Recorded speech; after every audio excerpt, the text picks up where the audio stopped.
সুপ্রিয় দর্শক মন্ডলী, সুলতান সালাউদ্দিন আইয়ুবী রহমতুল্লাহ আলাইহি কিভাবে ইসাইদের হাত থেকে এই ফিলিস্তিনকে উদ্ধার করলেন তা আজ আমরা বিস্তারিতভাবে শুনব। সুলতান সালাউদ্দিন আইয়ুবী রহমতুল্লাহ আলাইহি 1138 খ্রিস্টাব্দে ইরাকের মধ্যে জন্মগ্রহণ করেন। শুরু থেকেই উনার শরীরের মধ্যে এমন জজবা ছিল যে কিভাবে ইসাইদের হাত থেকে ফিলিস্তিনকে তথা বাইতুল মুকদ্দাসকে উদ্ধার করা যায়। তিনি সেই জজবা নিয়ে নিজের জন্মস্থান ছেড়ে দিয়েছিলেন। শুধু জন্মস্থান নয়, জন্মস্থানের সাথে সাথে সন্তান সন্ততি, ফ্যামিলি, পরিবার পরিজন, নিজের আত্মীয় স্বজন ছেড়ে তিনি মিশরের পথে গমন করেন। 1171 খ্রিস্টাব্দে তিনি মিশরের বাদশাহ হিসাবে নিয়োজিত হন। তারপর তিনি সে ফিলিস্তিনকে উদ্ধারের জন্য মিশরের বাদশাহী ছেড়ে দিয়েছিলেন এবং সেই মিশরকে আব্বাসী খিলাফতের আন্ডারে করে দিয়ে তিনি ফিলিস্তিন জয় করার উদ্দেশ্যে নেমে পড়েন।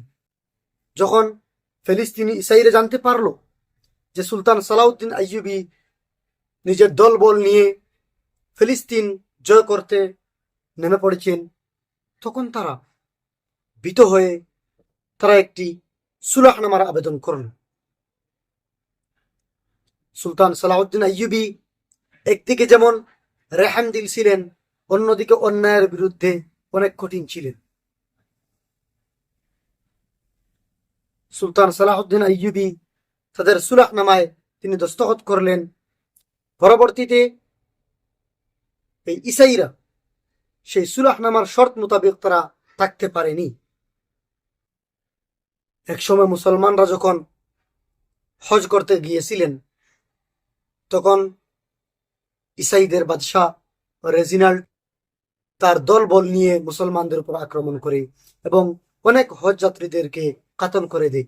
সেখান থেকে কিছু হজ যাত্রীরা সুলতান সালাউদ্দিন আইয়ুবীকে খবর দেয় যে বাদশাহ রেজিনাল্ড মুসলমানদের উপর আক্রমণ করেছে এবং অনেক হজ যাত্রীদেরকে কাতল করে দিয়েছে।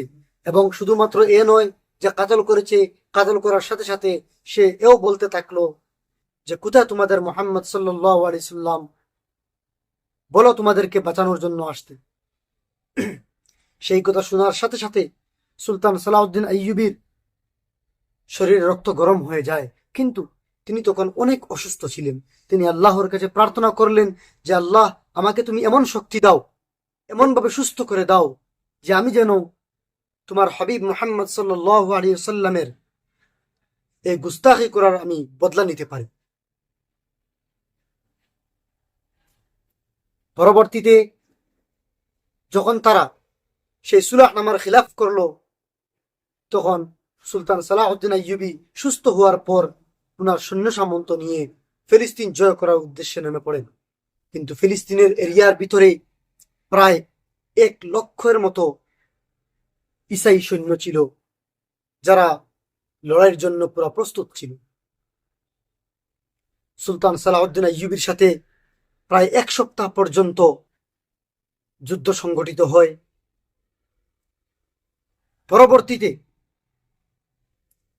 তারা তাদের নিজের রক্ষা করতে না পেরে তারা সালাউদ্দিন আইয়ুবীর কাছে আত্মসমর্পণ করেন। সুলতান সালাউদ্দিন আইয়ুবী এমনও রেহামদিল ছিলেন, যখন তারা আত্মসমর্পণ করে তখন তাহাদেরকে 40 দিনের ভিতরে এখান থেকে বের হয়ে যাওয়ার জন্য ঘোষণা করেন এবং তাদের জন্য অন্যত্র জায়গা জমি করে দেন। সুলতান সালাউদ্দিন আইয়ুবী ফিলিস্তিনকে 1187 খ্রিস্টাব্দে জয় করে নেন তথা বাইতুল মুকদ্দাসকে নিজের কবজার মধ্যে করে নেন। তার সাথে সাথে সেই বাদশাহ রেজিনাল্ড যে হুজুর আকরাম সাল্লাল্লাহু আলাইহি সাল্লামের উপর গুস্তাখি করেছিল, তাকে তিনি হত্যা করেন। তখন থেকে নিয়ে প্রায় 600 থেকে 700 বৎসর পর্যন্ত মুসলমানদের হুকুমত ছিল এবং পুরো ফিলিস্তিনের মধ্যে মুসলমানদের কবজা ছিল। 1517 খ্রিস্টাব্দে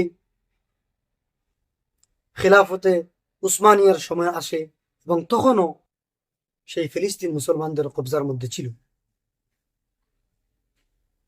খিলাফতে উসমানিয়ার সময় অনেকবার ইসাইরা আক্রমণ করে, কিন্তু তারা বারবার পরাজিত হয়, তারা জয়ী হতে সক্ষম হয়নি।